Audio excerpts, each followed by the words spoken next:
Nah Pak, 12 tahun di Dompet Duafa, lalu bagaimana perjalanan akhirnya Bapak memutuskan untuk bangun Sukses Mulia ini? Atau sebelumnya namanya bukan Sukses Mulia dulu nih? Apa tuh Pak kisahnya? Jadi waktu itu saya ketemu dengan alumni IPB juga, dari Sosek juga, namanya Pak Farid Poniman. Dia itu bisa membaca potensi orang. Ya, dia menemukan ilmu Stephen kalau pernah dengar ya, sensing, thinking, intuiting, feeling, instinct.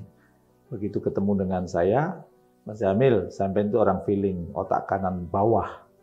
Cocoknya itu bukan mengentaskan kemiskinan kan, cocoknya jadi inspirator.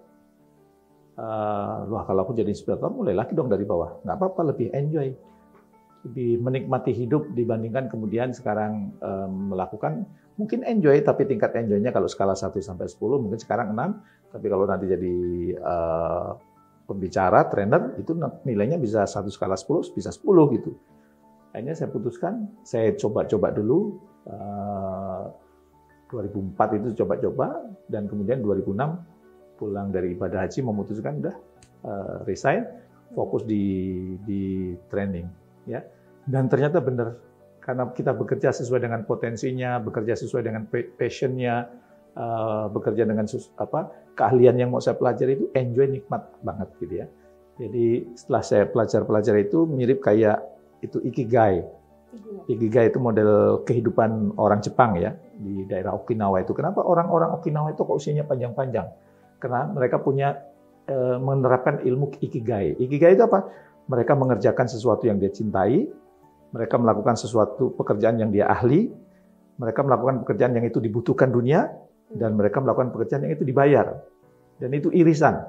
Jadi, saya melakukan pekerjaan yang sudah saya cintai, saya ahli di situ, kemudian itu diperlukan dunia, dapat bayaran lagi. Wah, itu nikmat gitu. Jadi kita bekerja seolah-olah tidak bekerja. Sedang menjalankan hobi, sedang menjalankan misi. Itu saya merasakan nikmat yang luar biasa. Jadi, kalau Anda mau menikmati pekerjaan ini, para penonton, ya, maka bekerjalah di aspek yang kita cintai, di aspek yang itu kita ahli di situ, di aspek yang itu dibutuhkan dunia, dan dari situ kita mendapat bayaran. Itu pokoknya nikmat. Kalau anak muda bilang, Jos Gandos, top Marco top. Gitu. Nah, akhirnya begitu gabung, saya setiap bergabung itu kan selalu ada yang kemudian saya perjuangkan. Dulu saya ingin mengentaskan kemiskinan, maka waktu bergabung di IPB itu salah satu proyek yang kemudian saya tangani, Impres Desa Tertinggal kan. Kemudian masuk di Dompet Duafa, mengentaskan kemiskinan. Banyak program-program yang kemudian saya rancang, sampai sekarang juga masih ada sisa-sisanya itu. Begitu saya masuk diajak Mas Farid itu, dia punya perusahaan namanya Kubik Leadership, saya bilang apa yang mau diperjuangkan ini? Kalau cuma cari duit aja, enggak, harus ada sesuatu yang diperjuangkan. Nah, yang diperjuangkan bagaimana mengajak orang hidupnya makin sukses, makin mulia. Kenapa? Karena selama ini banyak orang ngajarin cuma sukses doang. Begitu sukses, sudah sampai pada posisi tertentu kok hampa. Bahkan ada banyak orang sukses bunuh diri. Akhirnya kemudian, oh nggak cukup nih kalau gini sukses saja. Akhirnya ketemulah sukses mulia. Sukses itu orang yang empatanya tinggi. Harta, tahta, kata, cinta. Harta, tahta, kata, cinta ini diperoleh dengan core kompetennya, dengan kemampuannya. Bukan dengan filosofi kata melompat. Tahu filosofi kata melompat? Sikut kanan, sikut kiri, injek bawahan, jilat atasan. Itu namanya filosofi kata melompat. Bukan dengan cara itu, tapi dengan kemampuannya. Tapi kami meyakini bahwa kalau orang empatannya tinggi, harta, tahta, kata, cinta tinggi, hampa tuh. Gimana supaya nggak hampa? Kami menambahkan satu kata lagi, itu mulia. Apa itu mulia? Harta, tahta, kata, cinta, itu sukses. Begitu sudah dapat, maka harta, tahta, kata, cinta ini menjadi sumber manfaat buat orang-orang sekitar kita. Nah, maka kehidupan terbaik yang kami rancang adalah sukses mulia. Dan sukses mulia nggak dipisah, sukses mulia. Digabung. Karena sukses mulia itu kayak orang bernapas. Sukses, dikeluarkan, mulia. Ayo kita tarik napas, sukses. Tahan sejam ke depan. Nggak bisa. Mate kalau orang Jawa bilang. Berarti apa? Kita nggak bisa hidup cuma sukses doang. Harus mulia. Kalau konsepnya hidup itu terima, kasih. Apa yang kita terima, kita kasih-kasih. Sukses, mulia. Hidup juga nggak boleh cuma mulia doang. Belum sukses sudah belagu. Mendirikan panti asuhan, panti jompo. Akhirnya nyari sumbangan ke sana kemari kan. Pakai lagu tuh. Ya dana, ya dana, dana, ya dana, ya dana. Nah, maka kehidupan yang kami ajak untuk kemudian diterapkan, sukses mulia. Ente berhasil, di saat yang bersamaan keberhasilan ente, ya kalau bahasa ini, keberhasilan lu digunakan untuk memberi manfaat buat orang-orang sekitar. Hidup jangan hanya aku, hidup itu tentang kita. Saya berhasil, Mbak Dias berhasil, para penonton berhasil. Gak boleh cuma aku doang, ya. Jadi kekitaannya ditingkatkan. Maka ya insya Allah kayaknya sampai meninggal saya akan mengajak orang untuk hidup sukses mulia. Karena menurut saya Allah Tuhan mengutus saya ke muka bumi itu untuk menginspirasi orang supaya hidupnya sukses mulia. Enak. Kalau Mbak Dias sukses, hartanya berlimpah, tatanya tinggi, omongannya didengar orang, dicintai banyak orang, di saat yang bersamaan yang diperoleh sumber manfaat. Nah, nanti kita keberadaan jadi terasa gitu. Gitu kira-kira. Jadi yuk kehidupan yang terbaik itu sukses mulia. Jangan cuma sukses doang, jangan juga mulia doang. Sukses mulia itu kehidupan terbaik. Satu paket kayak orang bernapas. Sukses mulia. Atau kayak orang berjalan, sukses kaki kanan, kaki kiri haruslah mulia. Sukses mulia. Nggak boleh kaki jalan, kaki kanan terus. Nggak seimbang. Gitu kira-kira. Sangat filosofis sekali nih Pak. Nah Pak, itu tipping point akhirnya, kan sekarang nih kalau saya searching di Google gitu nama Bapak, langsung munculnya inspirator sukses mulia. Ya. Akhirnya itu menjadi brand kuat. Nah Bapak setelah ada momen apa gitu? Itu kami diskusi sih ya. Kalau motivator itu kan merangsangnya kesuksesan dari luar. Semangat, training semangat. Bisa, sanggup. Ingin punya mobil mewah, ingin jalan-jalan ke Eropa, mau. Dari luar. Setelah training, lemes lagi. Maka dorongan yang terbaik itu dari dalam. Maka kemudian kami mencari dorongan dari dalam apa ya? Ketemulah kata inspirator. Karena saya nggak akan mengubah hidup. Nggak bisa mengubah hidup Mbak Dias. Kalau Mbak Dias sendiri nggak mau berubah. Betul. Maka perubahan yang terbaik kalau Mbak Dias punya keinginan untuk berubah. Begitu juga para penonton. Walaupun sehebat-hebatnya saya memotivasi atau Anda undang motivator terbaik dunia, susah berubah kalau Anda sini nggak mau berubah. Ya. Maka kemudian kata yang tepat itu inspirator, tujuannya apa? Biarkan mereka hidupnya sukses mulia dari sesuatu yang kita pantik, tapi mereka yang kemudian menyadari, oh iya ya, gue kudu sukses mulia ya. Bukan karena Pak Jamil, bukan karena motivator, bukan karena inspirator, bukan karena orang lain. Dia sadar, oke, saya harus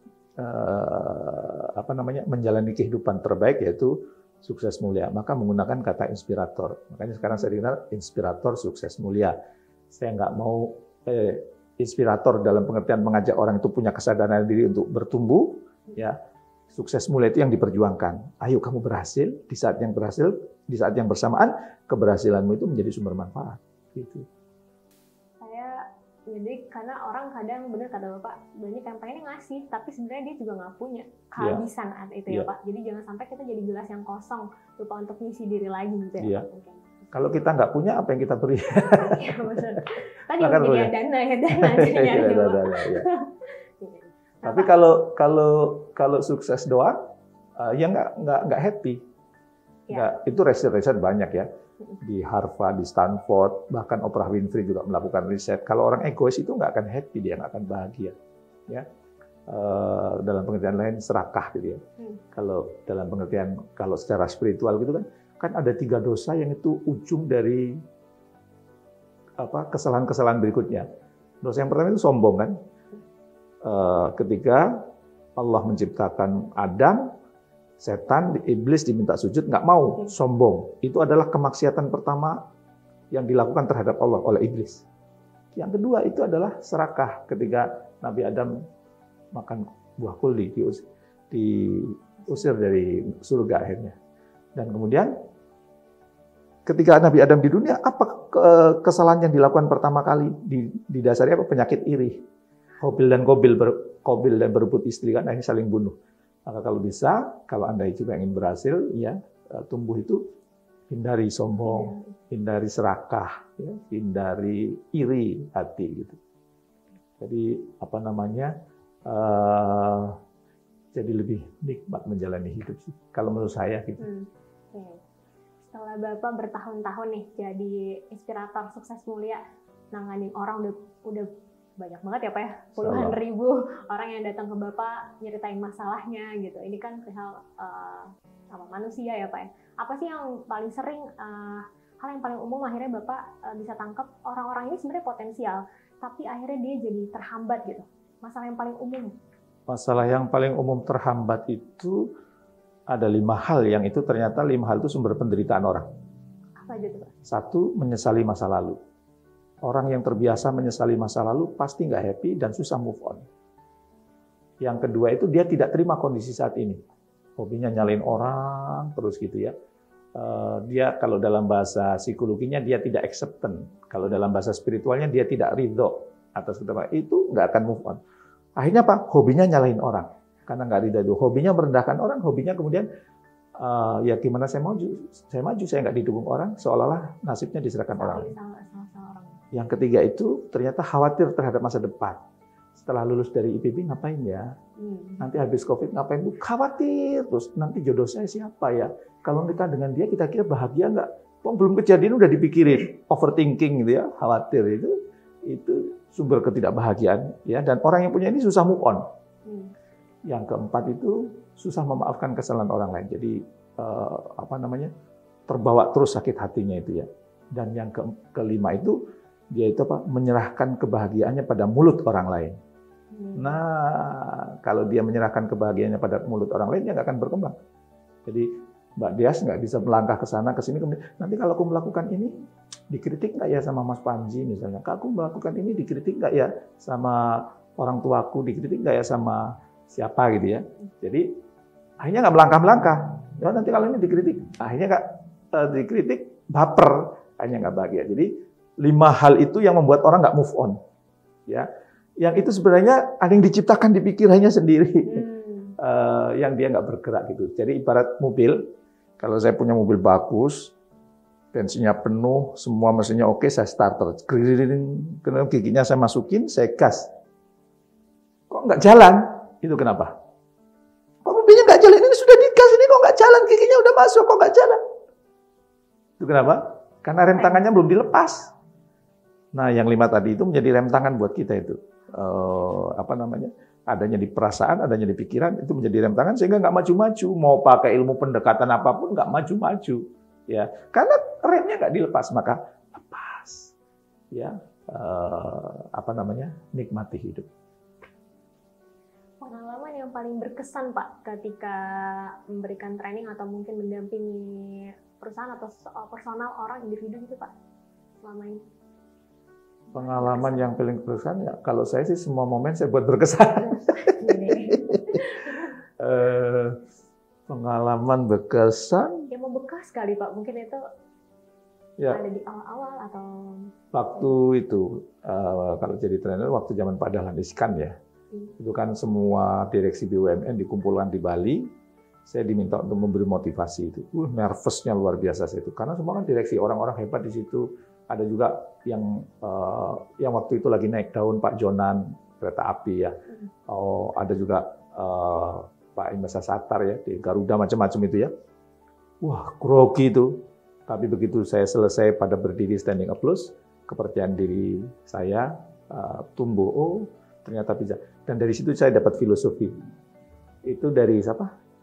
Larry King ya, yang host kayak Mbak Dias itu dari Amerika. Dia pernah ditanya, kenapa Anda tidak grogi mewawancarai Bill Clinton? Dia kan pemimpin adidaya. Kenapa Anda nggak grogi mewawancarai Bill Gates? Padahal dia orang terkaya di dunia. Jawabannya Larry King apa? Untuk urusan memimpin negara, dia lebih hebat dibandingkan saya. Bill Clinton lebih hebat dibandingkan saya. Untuk cari uang, Bill Gates lebih hebat dibandingkan saya. Tapi untuk urusan bertanya kepada orang, saya lebih hebat dibandingkan mereka berdua. Berarti apa? Fokus pada kekuatan. Jadi setelah itu saya punya pelajaran, kalau kita fokus pada kekuatan, insya Allah kita akan selalu bisa mengatasi lah ya. Waktu itu muncul istilah percaya diri gitu ya.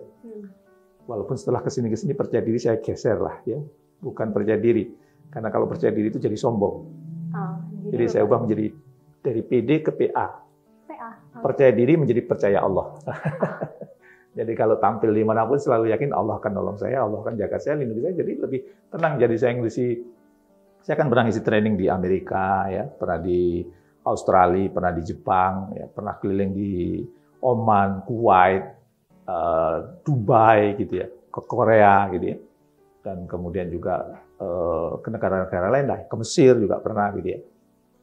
Itu makin percaya diri, makin yakin kalau kemudian kita punya expertise dan kemudian minta tolong sama Yang Maha Kuasa, insya Allah bisa. Gitu. Nah, itu kan Pak, pengalaman Bapak tadi nggak cuma hanya di Indonesia aja ternyata yang isi ini Pak. Itu kan menurut saya pasti ada andil namanya networking atau jejaring gitu. Nah, saya tuh sering kalau lihat inspirator ataupun motivator gitu ya, kok mereka selalu punya semangat ataupun kayaknya kalau diibaratkan baterai energinya tuh selalu full gitu.